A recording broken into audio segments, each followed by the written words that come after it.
हिंदी। हिंदी में दोस्तों आज हम कवर करेंगे सर्वनाम।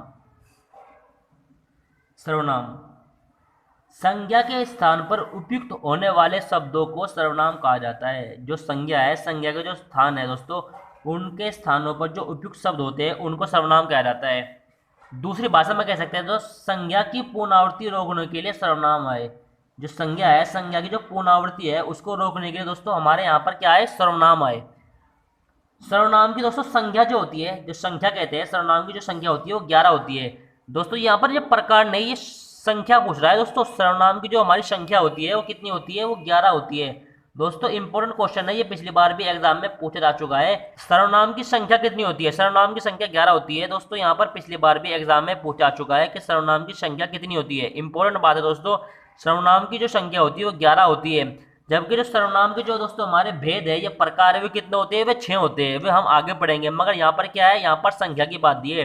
दोस्तों आपको हमारे पढ़ाने का तरीका तो मालूम है ही, क्योंकि जो भी चीज़ हम पढ़ाते हैं बिल्कुल विस्तार पूर्वक पढ़वाते हैं, बिल्कुल बेसिक तरीके से। यदि अब अगर आप हमारे चैनल पर नए हो तो चैनल को सब्सक्राइब करें और साथ ही बेल आइकन को भी दबाएं, ताकि इस तरह की जब भी कोई वीडियो हम अपलोड करें सबसे पहले उसकी आपकी नोटिफिकेशन प्राप्त हो जाए। और वीडियो को लाइक और शेयर करना ना भूलें। चलो दोस्तों, सर्वनाम की जो 11 संख्या होती है वे कौन कौन सी होती है, एक बार उनको पढ़ लेते हैं। मैं, तू, आप, यह, वह, कुछ, कोई, जो, सो, कौन, क्या आदि। ये सब के सब क्या है, ये सब के सब सर्वनाम की संज्ञा है, संख्या है, संख्या। अब दोस्तों कुछ एग्जाम्पल पढ़ लेते हैं। रानी गाना गाती है, रानी पढ़ने में होशियार है, रानी को घूमना अच्छा लगता है। ये दोस्तों हमारा कुछ वाक्य है, कुछ सेंटेंस दिया है। इन चीजों में हम इनमें किस तरीके से सर्वनाम का उपयोग करेंगे, इनका किस चीज का उपयोग कहां पर होगा, वे दोस्तों इसमें देखते हैं। रानी गाना गाती है, तो दोस्तों जो पहली लाइन होगी, पहली तो हमारी समान के समान आएगी, रानी गाना गाती है। चलो जी, रानी पढ़ने में होशियार है, तो दोस्तों यहाँ पर जो रानी नहीं आएगा दोस्तों, यहाँ पर अब क्या आएगा, वह पढ़ने में होशियार है। तो अब क्या होगा, रानी गाना गाती है, वह पढ़ने में होशियार है। रानी को घूमना अच्छा लगता है, उसे घूमना अच्छा लगता है। तो दोस्तों जो हमारा सेंटेंस था पहले ये वाला था, अब क्या बन गया, अब ये बन गया, रानी गाना गाती है, वह पढ़ने में होशियार है, उसे घूमना अच्छा लगता है। इस तरीके से कुछ शब्दों के जहाँ पर हमारे संज्ञा के स्थान पर जो उपयुक्त शब्द होते हैं, यहाँ पर संज्ञा है, संज्ञा के स्थान पर क्या हुआ, शब्द हमारे जो है वह है उसे सर्वनाम युक्त हो। तो दोस्तों ये हमारे क्या बन गए, सर्वनाम बन गए। अब सर्वनाम के दोस्तों पहले भेद देख लेते हैं, फिर उनकी दोस्तों कहाँ कहाँ पर किस तरीके से उनका उपयोग होता है और उनकी पहचान क्या है, वे फिर वे पढ़ेंगे। सर्वनाम के दोस्तों यहाँ पर 6 प्रकार होते हैं। सर्वनाम के 6 प्रकार होते हैं दोस्तों, कौन कौन से होते हैं। पहला होता है दोस्तों पुरुषवाचक सर्वनाम, निश्चयवाचक सर्वनाम, अनिश्चयवाचक सर्वनाम, संबंधवाचक सर्वनाम, प्रश्नवाचक सर्वनाम, निजवाचक सर्वनाम।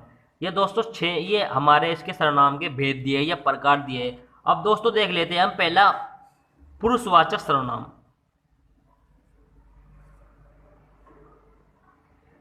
इंपॉर्टेंट है दोस्तों, हमेशा इससे क्वेश्चन बनता है एग्जाम में। पुरुषवाचक सर्वनाम से हमेशा क्वेश्चन बनता है। जिन सर्वनाम शब्दों से व्यक्ति का बोध होता है, जिन सर्वनाम शब्दों से व्यक्ति का बोध होता है उन्हें पुरुषवाचक सर्वनाम कहा जाता है। फॉर एग्जाम्पल, मैं आता हूं, इसने क्या कहा, मैं आता हूं, या तुम आते हो, वह भागता है। यानी कि इसके अंदर दोस्तों 3 श्रेणी होती है, उत्तम, मध्य, अन्य। इनमें कौन से शब्द का उपयोग कहां पर होगा, इस तरीके की बात होती है। चलो दोस्तों इन शब्दों को समझ लेते हैं। पुरुषवाचक सर्वनाम के 3 प्रकार दोस्तों, इसके भी 3 प्रकार होते हैं। वे कौन कौन से होते हैं वे पढ़ेंगे दोस्तों हम। पहला होता है उत्तम पुरुष, मध्यम पुरुष, फिर होता है अन्य पुरुष। दोस्तों जो उत्तम पुरुष होता है, उत्तम पुरुष को दोस्तों हम क्या कहते हैं, वक्ता कहा जाता है। जो मध्यम पुरुष होता है उसको क्या कहते हैं, श्रोता कहते हैं। और जो अन्य पुरुष होता है उसको क्या कहते हैं दोस्तों, अन्य कहा जाता है। उत्तम पुरुष में क्या क्या आता है दोस्तों, मैं, हम, मेरा, हमारा, मुझे, मुझको, ये सब क्या आएंगे दोस्तों, ये सब के सब जो आएंगे उत्तम पुरुष में आएंगे। फिर क्या है दोस्तों, मध्यम पुरुष, तुम, तू, तुम, तुम्हें, तुमको, आपको, यानी कि दूसरे के लिए उपयुक्त हो रहा है। फिर क्या आता है, अन्य पुरुष, वह, यह, उनको, उसको, उन, ये क्या आ गया दोस्तों, ये सब के सब क्या आ गए अन्य पुरुष के लिए। यानी कि जो उत्तम है, जो मेरे लिए है, जो हमारे लिए है, वो क्या होगा मैं, हम, मेरा।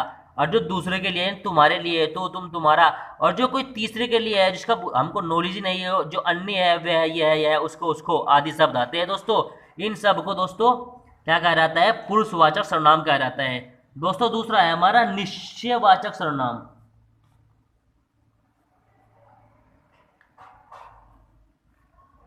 जिन सर्वनाम में किसी बात और वस्तु का निश्चय, यानी किसी वस्तु, जिन सर्वनाम में किसी बात या वस्तु का निश्चयात्मक संकेत व्यक्त होता हो, उन्हें क्या कहते हैं, निश्चयवाचक सर्वनाम कहलाते हैं। फॉर एग्जाम्पल इनकी जो पहचान है दोस्तों, यह है, वह है, यह, वह आदि। तो यह पुस्तक मेरी है, ये बात कंफर्म होगी, यह पुस्तक क्या है, मेरी है। वह उसकी मेज है, वह उसकी मेज है, यानी कि बिल्कुल हमें कोई भी डाउट नहीं है, निश्चय हो रहा है, कंफर्म हो रहा है कि ये चीज़ उसकी है। तो इसमें क्या हो रहा है दोस्तों, ये क्या होगा, बिल्कुल निश्चयवाचक सर्वनाम होगा, जहाँ पर किसी चीज़ की निश्चित यानी कि कंफर्म हो जाए, फैसला हो जाए, ये चीज़ उसकी है या उसकी है, ये मेरी है, यहाँ पर निश्चय हो गया बिल्कुल। ये वह उसकी मेज है, यानी कि हमें उसका पता है ये मेज उसकी है, ये मेज राम की है, श्याम की है, मोहन की है, सोहन की है, हमको पता है दोस्तों जो भी नाम होगा, अदरवाइज ये मेज उसकी है, हमें कंफर्म है। चलो दोस्तों अगला देखते हैं। अगला है दोस्तों हमारा अनिश्चयवाचक सर्वनाम।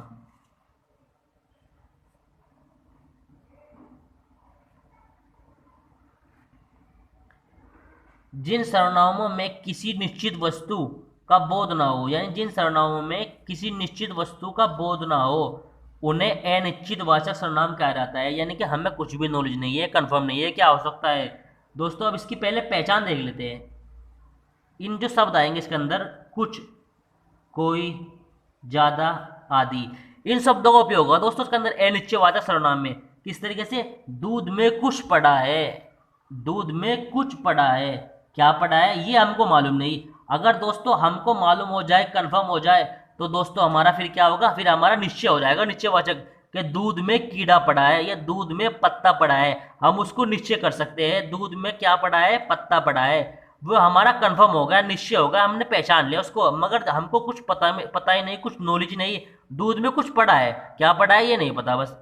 कोई आ गया तो क्या करेंगे, हम यहाँ पर कुछ कर रहे हैं या कुछ खा रहे हैं या मूवी देख रहे हैं, माँ बाप, राम के पिताजी राम को कहते हैं कि अपने कमरे में जाकर पढ़ो, तो राम अपने दोस्तों से फ़ोन पे बात करते हुए कह रहा है कि कोई आ गया तो अब हम क्या करेंगे, यहाँ पर निश्चय नहीं कर रहा है वो। तो दोस्तों क्या होगा यहाँ पर अनिश्चित सर्वनाम हो रहा होगा, अनिश्चयवाचक सर्वनाम। चलो दोस्तों अगला देखते हैं, संबंधवाचक सर्वनाम। मोस्ट इंपोर्टेंट क्वेश्चन दोस्तों, हमेशा संबंधवाचक सर्वनाम से क्वेश्चन बनता है। जिस सर्वनाम से किसी दूसरे सर्वनाम में संबंध स्थापित हो, यानी जिस सर्वनाम से एक सर्वनाम से दूसरे सर्वनाम में संबंध स्थापित हो, तो वह क्या होगा, संबंधवाचक सर्वनाम होगा। इसकी दोस्तों पहचान है, जो, सो, उसे आदि, ये शब्द आते हैं इसके अंदर।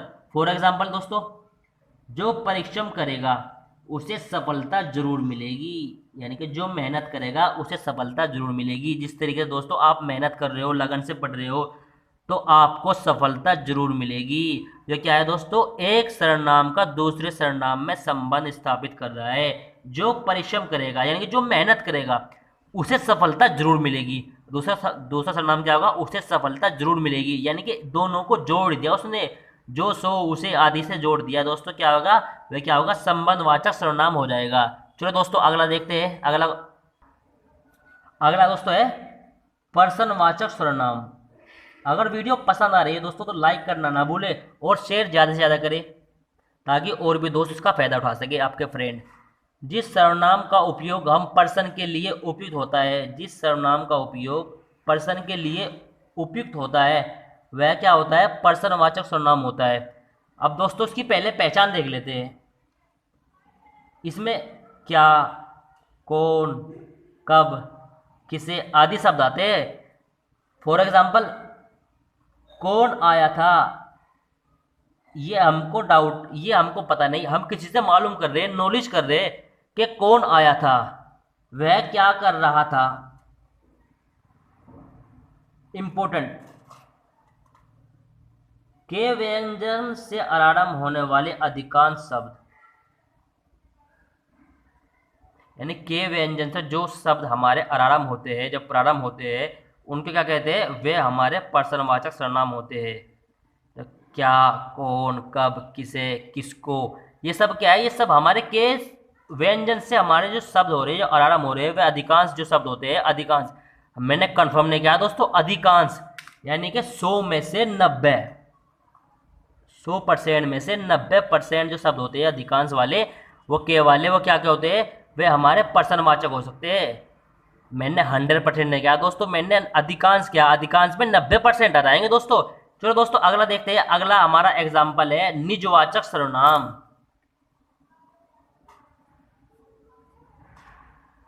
निजवाचक सर्वनाम की पहचान के लिए दोस्तों देखते हैं इसमें क्या होता है। जिन सर्वनाम में अपनेपन का बोध होता है, जिस सर्वनाम में अपनेपन का बोध होता हो, वह क्या होता है, निजवाचक सर्वनाम होता है। दोस्तों मैंने आपको समझाने के लिए इतना इजी इतना बेसिक तरीका समझा रहा हूं कि बिल्कुल एक बार देखने के बाद आपको कभी भी संज्ञा में से कोई भी सर्वनाम हो, संज्ञा हो, क्रिया हो, विशेषण हो, कुछ भी हो, आपको एक बार पढ़ने के बाद आपको पढ़ने की कोई भी आवश्यकता नहीं है। दोस्तों आप नोट बना लीजिए, नोट बनाने के बाद दोस्तों आपको नॉलेज हो जाएगी। जो दोस्तों पहचान दिए या उनके उदाहरण दिए, या आपको एक हेडलाइट करके आप अपनी नोटबुक में लिख लीजिए, और वीडियो को 1 से 2 बार देखिए, बिल्कुल आपके माइंड में सेट हो जाएगी, ये मेरा गारंटी से वादा है आपसे। चलो दोस्तों देखते हैं, जिस शब्द में अपनेपन का बोध हो, जिस सर्वनाम में अपनेपन का बोध हो, वह क्या होता है, निजवाचक सर्वनाम होता है। दोस्तों उसकी पहचान क्या है, कौन कौन से शब्द आते हैं इसमें, अपना, खुद, आप, शौर्य, अपने, मेरे आदि शब्दों का उपयोग होता है। फॉर एग्जाम्पल देखिए दोस्तों क्या है, यह कार्य मैं ही कर लूंगा, क्या है, यह कार्य मैं ही कर लूंगा। ये अगला लेते हैं दोस्तों, मैं अपना आप ये कार्य कर लूंगा। यह मेरा घर है, क्या है, यह मेरा घर है। आप कहाँ जा रहे हो, इन शब्दों में दोस्तों अपनेपन का बोध होता हो, जहां पर अपनेपन का बोध होता हो, इन शब्दों की दोस्तों उसके अंदर उपयोग होता है, वहां पर क्या होता है, वहां पर क्या होता है, निजवाचक सर्वनाम होता है। तो दोस्तों आज की वीडियो में बस इतना ही।